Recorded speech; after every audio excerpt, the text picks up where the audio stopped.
作為僱主，你可以如何透過積金易平台為行業計劃下嘅臨時僱員作出強積金供款？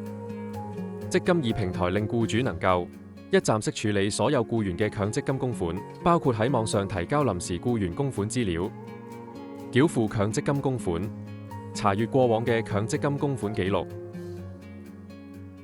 如何透過積金易流動應用程式提交臨時僱員供款資料？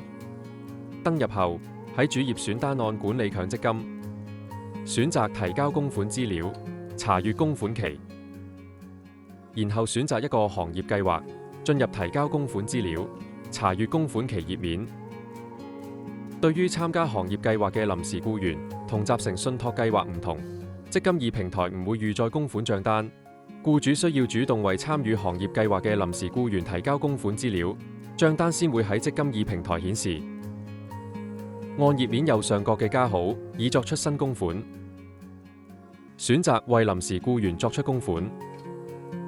平台預設咗代表住以下兩種供款日嘅工資組別：第一，每個供款期最後一日之後嘅第10日；第二，發生日之後嘅下一個工作日。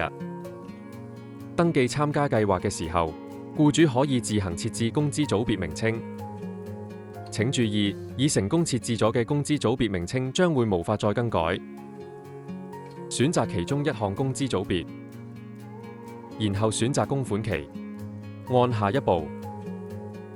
如果你選擇咗每個供款期之後第10日供款嘅工資組別，按新增僱員記錄，輸入已經登記咗嘅臨時僱員香港身份證號碼，按搜尋，然後按加入僱員。你都可以使用右上角嘅掃描功能，掃描該員工已經登記咗嘅電子行業計劃臨時僱員卡上面嘅二維碼，以加入僱員。按加入僱員，僱員記錄已經新增咗。按一下該員工已展開，並逐一輸入佢哋嘅有關入息、工作期、工作日數，同假如你會為僱員作出自願性供款，請選擇一個成員組別。工作日數至少為1，而且必須以0.5或者整數遞增。工作日數唔可以超過已經選擇咗嘅供款期嘅總日數。另外，如果你想透過試算表檔案嚟輸入員工嘅供款詳情，於完成掃描二維碼嘅步驟之後，請按頁面右上角嘅下載標誌嚟儲存已經輸入咗嘅供款資料。然後你可以繼續編輯，並將已填妥嘅檔案利用批量上載功能上傳至平台。你仲可以利用新增僱員記錄功能，逐一新增記錄，以申報該位僱員喺唔同工作期嘅有關入息。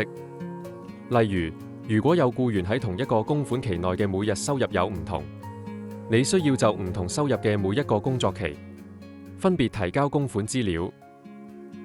如果你選擇咗發生日之後嘅下一個工作日供款嘅工資組別，按新增僱員記錄，輸入已經登記咗嘅臨時僱員香港身份證號碼，按搜尋，然後按加入僱員。你都可以使用右上角嘅掃描功能，掃描該員工已經登記咗嘅電子行業計劃臨時僱員卡上面嘅二維碼，以加入僱員。按加入僱員，僱員記錄已經新增咗。按一下該員工已展開供款資料。假如你會為僱員作出自願性供款，請選擇一個成員組別。按僱主強制性供款一欄，強積金供款計算表頁面會彈出。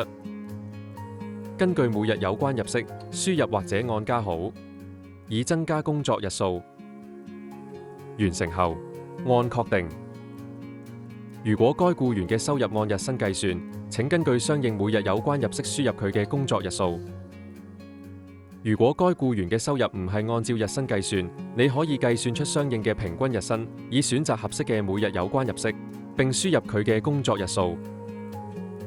僱主強制性供款及僱員強制性供款會根據你輸入嘅資料自動計算。完成後，按下一步。請核對及確認供款資料，包括所選記錄嘅總數、強制性同自願性供款總額。如核對無誤，按提交。細閱條款及細則，按接受。如果你想儲存已經填妥嘅僱員供款資料作為範本以供日後編輯，同埋進行批量上載，請按確定。如果唔需要，請按跳過。你就可以成功提交供款資料。請按作出供款以繳付供款。如果你公司設置咗審批設定，該供款資料就需要審批者嘅批核先可以付款。關於審批設定嘅權限設置，你可以前往積金易教學頁面去參考相關用戶指南。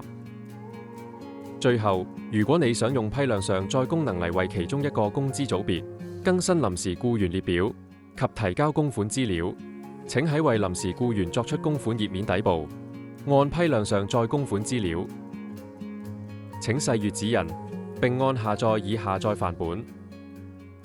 填好試算表之後，按上載檔案嚟選擇該檔案，然後按下一步上載檔案，確認該檔案並按下一步。細閱條款及細則，按接受。系統需要時間處理你上載嘅檔案。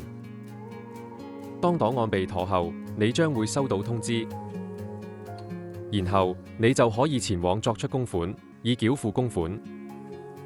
供款資料提交後，如何透過積金易流動應用程式繳付強積金供款？如果公司喺登記參加行業計劃嘅時候，選擇咗直接付款授權，以直接扣賬為你嘅預設付款方法，喺成功生效之後，相關嘅供款會自動從銀行戶口中扣除，你無需再為已提交並成功審批嘅賬單進行額外付款步驟。如果你係選擇咗以其他支付方法繳付供款，喺主頁選單案管理強積金，選擇作出供款，然後選擇一個行業計劃。喺未繳付供款分頁下，所有需要繳付供款嘅賬單會根據付款狀態顯示。喺相應工資組別下，按繼續選擇賬單。同一個工資組別下，你可以選擇一個或者多個記錄。你已經選擇嘅所有未繳付供款總額都會自動計算。請選擇付款方法，並提供所需資料。如果你揀咗用支票付款，請喺支票背面寫低僱主帳戶號碼，同埋提交參考編號。然後透過郵寄、投遞箱或者瀏覽積金易網站查閱，並按照各個受託人提供嘅付款方法嚟提交支票，你就可以成功提交相關付款指示。稍後請謹記查閱付款狀態，以確保繳清記錄上嘅金額。如何透過積金易流動應用程式查閱以往嘅強積金供款記錄？喺主頁選單案管理強積金，選擇提交供款資料，查閱供款期，然後選擇一個行業計劃，選擇已結算供款分頁。你可以透過篩選供款期、工資組別，然後按繼續，以搜尋供款記錄，或者你亦可以按頁面右上角嘅放大鏡，直接輸入僱員姓名或者香港身份證號碼嚟搜尋。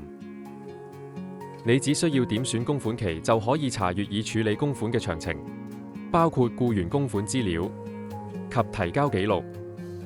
你可以按呢個頁面右上角嘅下載標誌，以選擇下載其中一種供款記錄嘅格式。希望本影片對你有幫助。準備好發掘更多積金易平台嘅功能未？